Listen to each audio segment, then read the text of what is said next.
할렐루야. 3월 30일 월요일입니다. 하나님의 특별한 보호하심과 은혜가 여러분 삶 가운데 충만하시기를 축원합니다. 하나님의 말씀 함께 나누겠습니다. 생명의 삶 30일 본문입니다. 신명기 3장 12절에서 22절까지 말씀입니다. 12절 말씀 함께 읽겠습니다. 그때 우리가 빼앗은 그 땅은 내가 르우벤 사람들과 갓 사람들에게 주었는데 그 영토는 아르논 골짜기 곁에 북쪽 아로엘에서부터 길라 산지 절반과 그 성들이었다. 여러분 혹시 집을 처음 사셨을 때 얼마나 행복했는지 기억하십니까? 저도 한국에 있을 때 처음 결혼하고 전세로 시작을 했습니다. 그런데 직장 생활을 한참 하고 저축도 하고 대출도 조금 받아서 처음 내 집을 갖게 된 때가 있었습니다. 지금 그때를 돌이켜 생각해 보면 새로운 집에 들어가고 새로운 집을 샀을 때 마치 세상을 다 얻은 듯한 그런 기분이었습니다. 여러분, 이스라엘 백성들에게 처음 자기 집이 생겼습니다. 이집트에서 수백 년 동안 종살이, 노예살이 하다가 40년 동안 광야에서 자고 일어나면 오늘은 어디서 자야 할까? 오늘은 어디로 이동해야 될까?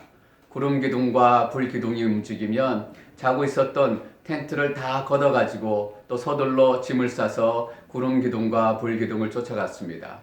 그리고 가다가 구름 기둥과 불 기둥이 멈추면 거기에 다시 텐트를 치고 거기에 또 여러 가지 장비들을 하고 한두 사람이 움직였던 게 아니잖아요.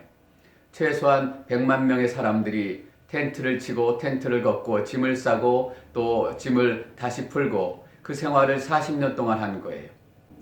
아침에 일어날 때마다 이런 생각하지 않았겠습니까? 언제 우리는 집 한번 가져보나? 언제 우리는 땅 한번 가져보나? 이거 지긋지긋하게 텐트를 걷고 펴고 살림을 폈다 넣었다. 언제 이 생활 끝이 나나? 그렇게 생각하며 40년을 보내지 않았겠어요? 근데 여러분 보십시오. 그때 우리가 빼앗은 그 땅은 내가 르우벤 사람들과 갓 사람들에게 주었는데 첫 번째 땅 분배가 진행이 됐습니다. 그들에게도 땅이 생겼습니다. 그 영토가 생긴 거예요. 그들에게 나라가 생기기 시작한 거예요. 그들에게 집이 생기기 시작한 겁니다. 우리가 글로 읽어서만은 이들의 마음과 기쁨을 우리가 다 헤아릴 수 없습니다. 처음으로 우리의 영토가 생겼다. 우리가 움직이지 않고 짐을 꾸리지 않아도 아침에 똑같은 곳에 일어나고 내일도 똑같은 곳에 일어나고 1년 후도 10년 후도 그 자리에서 똑같이 잠자고 똑같이 먹고 똑같이 생활할 수 있는 그 영토가 생기기 시작한 겁니다. 사랑하는 성도 여러분, 하나님의 약속은 반드시 이루어집니다. 이 영토라는 말이 그 이스라엘 백성들에게 얼마나 마음을 들뜨게 하고 얼마나 큰 감동이 되었을지 생각해 보십시오. 르우벤 지파, 갓 지파, 그리고 므낫셋 반 지파에게 먼저 땅이 나누어집니다. 그리고 나머지 지파들은 요단강을 건너가서 이제 전쟁을 치르고 땅을 분배받게 될 겁니다. 그런데 이 두 지파, 반 지파가 땅을 분배받는 과정을 보면서 이스라엘 백성들이 막 흥분으로 뛰어올랐을 거예요. 우리도 저강을 건너서 전쟁을 마치고 전쟁을 이기면 우리도 영토를 받게 될 거다. 우리도 집을 받게 될 거고 우리의 삶의 터전을 얻을 수 있게 될 거다. 근데 여러분, 우리가 여기서 또 한 가지 생각해야 될 것이 있습니다. 원래 하나님께서 이스라엘 백성들에게 주시기로 하셨던 약속의 땅은 가나안 땅이었습니다. 근데 가나안 땅에 들어가기 전에 이미 그 앞에서 요단강 동편에서 이 르우벤 갓지파 므낫세 반지파에게 땅 분배가 이루어졌습니다. 정확히 말하면 지금 이 두 지파 반이 받은 땅은 하나님의 약속에 덤으로 주어진 땅입니다. 약속하신 땅은 이만큼이었지만 이쪽에 덤으로 하나님께서 더 이스라엘 백성들에게 허락하신 거예요. 저는 여기서 하나님의 은혜의 넉넉함과 하나님의 은혜의 풍성함을 다시 한번 깨닫습니다. 하나님은 넉넉하신 분이십니다. 하나님은 풍성하신 분이십니다. 은혜를 주시되 풍성히 주기를 원하시고 약속을 이루시되 덤까지 더 얹어서 그 약속을 이루어지기를 원하시는 분이세요. 여러분의 삶 가운데도 반드시 동일한 고백이 시작될 줄 믿습니다. 이제 드디어 하나님의 약속이 내 삶 가운데 이루어지기 시작했구나. 그냥 이루실 뿐만 아니라 하나님께서는 덤까지 얹어주시는 하나님이시구나. 13절, 14절 말씀 읽겠습니다. 길앗의 나머지 절반과 옥의 왕복이었던 바산 전역은 내가 므낫세 반지파에게 주었다. 바산에 있는 아르곱 전역은 르바인 사람들의 땅으로 알려져 있었습니다. 므낫세의 자손인 야일이 구슬 사람들과 마아가 사람들의 경계에 이르기까지 아르곱 전역을 갖게 돼 그 땅의 이름을 자기 이름인 야일을 따서 지었는데 오늘날까지 바산을 하봇 야일이라고 부르고 있습니다. 12절에서는 갓 지파와 르우벤 지파에게 나누어진 땅에 대해서 얘기했습니다. 13절, 14절에는 므낫세 반지파에게 나누어준 땅에 대해서 얘기하고 있습니다. 15절부터 17절까지 말씀 계속 읽습니다.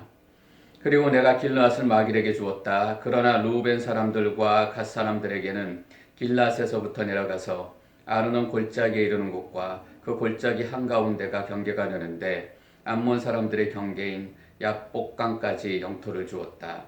그 서쪽 경계는 아라바의 요단강인데 딘네렛에서 비스가 산비탈 아래 아라바 바닷가 곧 여메까지다. 앞에서 설명했던 내용을 좀 더 상세하게 설명하고 있습니다. 여러 가지 지명들이 나오고 복잡한 영토의 분배 과정이 나옵니다.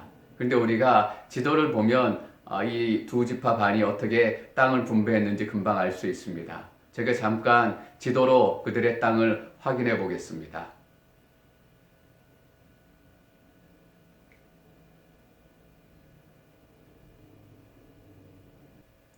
18절 말씀 함께 읽겠습니다. 내가 그때 너희에게 명령했다. 너희 하나님 여호와께서 너희에게 이 땅을 주어 차지하게 하셨다. 그러자 무장해서 싸울 수 있는 사람은 너희 형제 이스라엘 백성들보다 앞서서 건너가야 한다. 르우벤, 갓, 므낫세 반지파는 이미 땅을 분배받았습니다. 그런데 하나님 모세를 통해서 이 두 지파 반 지파들이 그 땅에 그냥 머물러 있기를 원하지 않으셨습니다. 특별히 전쟁을 할 수 있는 용사들은 나머지 형제들과 함께 요단강을 건너가서 싸워야 했습니다. 그냥 건너갈 뿐만 아니라 보십시오. 이스라엘 백성들보다 앞서서 건너가야 한다. 먼저 땅을 받고 먼저 은혜를 경험했기 때문에 다른 사람들의 앞서서 행하여야 된다라고 말씀하세요. 우리는 우리가 먹고 살게 되고 그나마 괜찮게 살게 되면 그냥 우리의 삶에 할 일을 다 한 거라고 생각해요. 여러분 그렇지 않습니다. 성경은 우리에게 계속해서 공동체에서 말씀하십니다. 이것은 굉장히 중요한 신학적 또 실제적인 삶의 의미를 가지고 있습니다. 하나님께서는 하나님의 나라가 공동체다라는 것을 우리에게 분명히 가르치기를 원하세요. 그리고 이 땅 가운데 그 하나님의 나라를 이루어 가기를 원하세요. 여러분 이것은 우리에게 어떤 의미를 던져주고 있습니까? 우리 삶에 어떤 도전을 던져주고 있습니까? 지금 현대 사회는 개인주의를 우리에게 가르칩니다. 한 사람 한 사람의 꿈을 이루어가고 한 사람 한 사람의 생각과 이상을 현실화시키는 것을 가장 높은 가치로 여겨요. 그런데 성경은 그 무엇보다도 공동체의 삶과 공동체의 가치를 가장 중요한 것으로 여기고 그렇게 가르칩니다. 다시 한번 말씀드리지만 하나님의 나라는 공동체이기 때문입니다. 하나님 이 땅 가운데 수도원을 세우기를 원하지 않으셨어요. 수도원을 폄하하는 게 아닙니다. 수도원 자체도 어떤 영적인 의미가 있겠지만 이 땅이 수도원이 되기를 원하지 않으세요. 이 땅 공동체가 되기를 원하시는 거예요. 우리가 이 땅 가운데서 크리스찬으로 살아가는 것은 공동체의 모습을 가지고 공동체의 가치를 이루어 간다라는 의미를 담고 있습니다. 이 시대가 가르치는 가치관, 또 이 시대가 우리에게 전해주는 그 문화적인 개념과 정반대되는 거예요. 개인의 삶이 중요하다, 개인의 성취가 중요하다라고 이 시대는 가르치고 있어요. 그러나 성경은 공동체가 중요하다, 공동체 안에서 너희가 어떤 역할을 하고 어떻게 이루어 가는가, 너희의 땅을 받았고 너희의 목적을 다 이루었지만 다른 형제들보다 앞서가라고 말씀하세요. 여러분 우리는 먼저 은혜를 경험한 사람들이고 하나님이 주신 은사를 경험한 사람들입니다. 먼저 은혜를 경험한 사람들이 앞서가야 합니다. 이 시대의 사람들이 우리의 모습을 보고 우리의 삶을 보고 어떻게 살아야 하는지 깨닫고 보고 있을 수 있도록 우리가 앞서가서 본을 보이고 함께 나누어야 하는 거예요. 19절 말씀 함께 읽습니다. 그러나 너희에게 가축들이 많음을 내가 알고 있다. 너희 아내들과 자식들과 가축들은 내가 너희에게 준 그 성들에 머물러 있게 하라. 아내들 또 자식들 가축들은 그 성에 머물러 있게 합니다. 여러분 이상하지 않습니까? 전쟁을 할 수 있는 용사들은 다 요단강을 건너 전쟁을 하러 나가야 됩니다. 그렇다면 이 성들은 누가 지킬 수 있을까요? 가축들과 특별히 연약한 아내와 자녀들은 도대체 누가 지켜줄 수 있는 거예요? 물론 기본적인 경비병들과 기본적인 인력들은 남겨두었을지 모르겠어요. 그러나 주위에 있는 적들이 찾아오면, 예를 들어 모압이 변심을 해서 이 성들을 공격하기 시작하면, 암몬이 변신을 해서 이 성을 뺏기 위해 쳐들어오기 시작하면 아내와 자식들은 누가 지켜줄 수 있느냐라는 거예요. 그들에게 포로로 잡히고 그들에게 빼앗기고 그들에게 죽임을 당하고 언제든지 그런 일이 일어날 수 있습니다. 그런데 하나님께서는 전투병들을 그 성에 남겨두어라 라고 말씀하지 않습니다. 오히려 싸울 수 있는 용사들을 다 데리고 건너가라 라고 말씀하세요. 이 성은 누가 지킵니까? 우리의 자녀와 우리의 아내는 누가 지키나요? 르우벤, 갓지파, 그리고 므낫세 반지파가 하나님께 이렇게 항의했을 수도 있어요. 그런데 성경에는 그런 항의가 전혀 나타나지 않고 있고 이 두 지파 반이 그 말씀에 순종해 건너갔다라는 사실이에요. 왜 그럴 수 있었을까? 여러분, 그들은 하나님을 신뢰할 수 있었기 때문입니다. 우리는 우리 자녀들과 아내들을 연약한 가운데 놔두고 떠나지만 하나님께서 우리의 가족들을 지켜주시고 여기에 남아있는 것들을 모두 지켜주실 것이다 라는 믿음을 가질 수 있었어요. 그러니까 모든 것을 다 두고 떠날 수 있었던 거예요. 여러분, 어떻게 그렇게 신뢰할 수 있었을까? 어떻게 하나님을 그렇게 믿을 수 있게 됐을까요? 40년 동안 그 하나님을 보고 경험했기 때문입니다.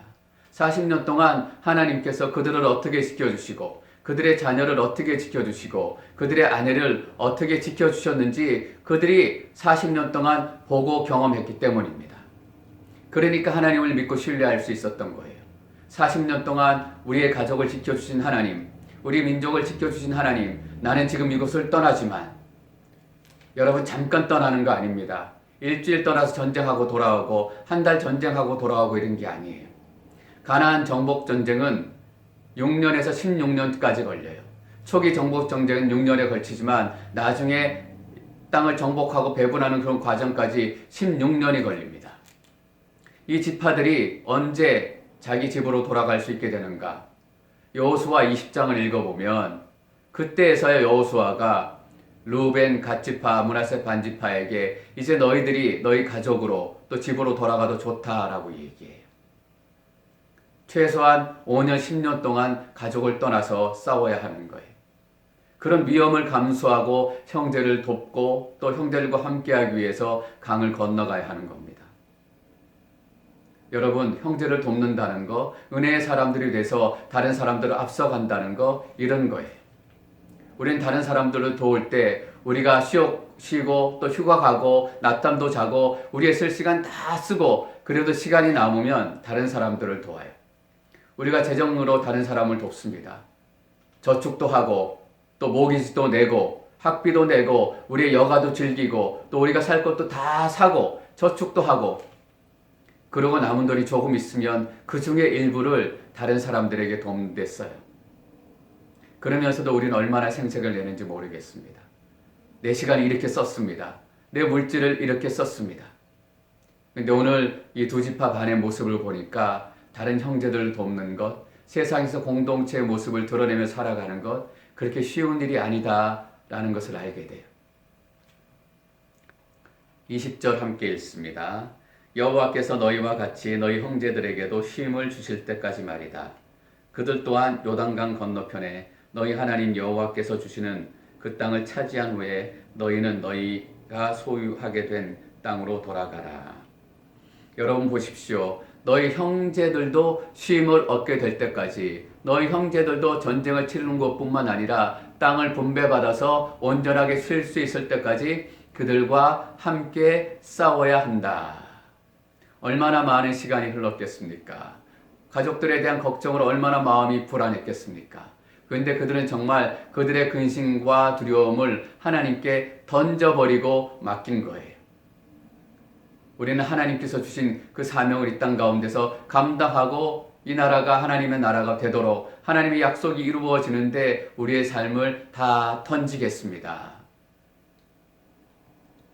형제들에게도 쉼을 주실 때까지 형제들이 쉼을 얻게 하는 것, 우리의 쉼뿐만 아니라 그것이 크리스찬으로 교회로 이 땅을 살아가는 우리의 모습이 되어야 합니다.